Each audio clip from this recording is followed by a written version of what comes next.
Untuk merakit komputer dengan menggunakan Cisco, pertama-tama kita pasang power supply, itu sebagai perangkat keras yang menyuplai arus listrik, disesuaikan, kemudian kita pasang skrup.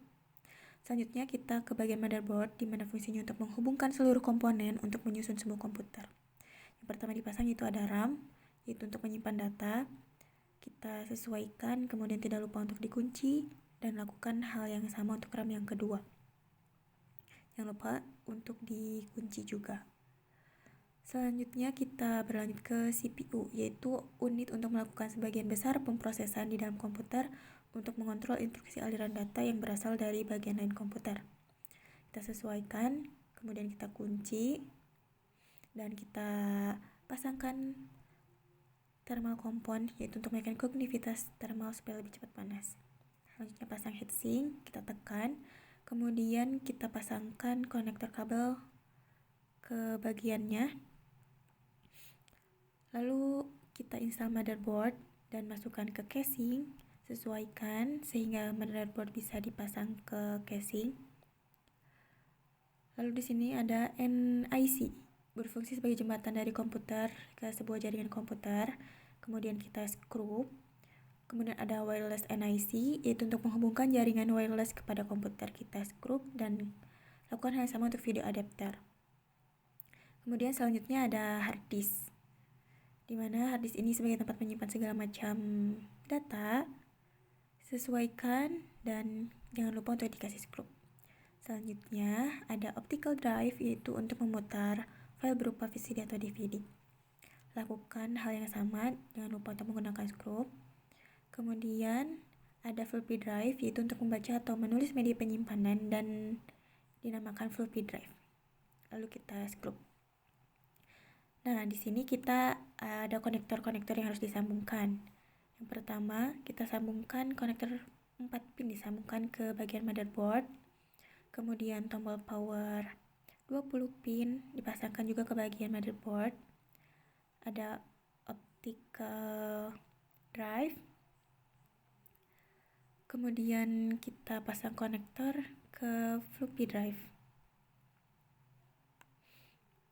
Kemudian kita pasang konektor power hard disk, dipasangkan ke konektor power hard disk. Selanjutnya ada fan atau kipas, yaitu berfungsi untuk mengontrol suhu yang ada di dalam casing dengan menghubungkan konektor power fan dengan konektor yang ada di motherboard. Dan ada patah kabel, ini untuk di optical drive, sehingga kita hubungkan di optical drive. Kita sesuaikan, lalu pasang, lakukan hal yang sama untuk bagian yang kedua. Sesuaikan, lalu kita pasang. Kemudian ada floppy cable, yang ini juga tinggal kita pasangkan ke bagian floppy drive. Sesuaikan, lalu kita pasangkan. Kemudian lakukan hal yang sama, kita sesuaikan dan pasangkan. Selanjutnya ada SATA kabel, ini adalah hard disk yang jenisnya SATA, kita pasangkan di sini. Lalu kita pasangkan ke hard disk.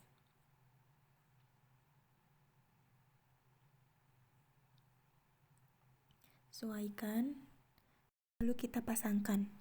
Selanjutnya setelah itu kita pasang casing agar rapi dan tidak lupa kita gunakan skrup. Kemudian kita pasang kabel monitor, yaitu fungsinya untuk menghubungkan VGA yang ada di komputer dengan VGA yang ada di monitor. Kita sesuaikan lalu pasangkan. Kemudian kita lakukan hal yang sama kepada bagian keyboard. Kita pasangkan ke bagian I/O port. Kita sesuaikan lalu pasangkan. Kemudian lakukan hal yang sama untuk mouse. Kita pasangkan ke port IA2. Selanjutnya kita pasangkan kabel USB di port USB. Sesuaikan lalu pasangkan. Selanjutnya ada kabel Ethernet, dipasangkan ke port line. Lalu ada wireless antenna, kita tinggal pasang. Dan yang terakhir kita akan memasang power cord. Kita sesuaikan lalu pasangkan. Maka perakitan komputer sudah selesai. Terima kasih.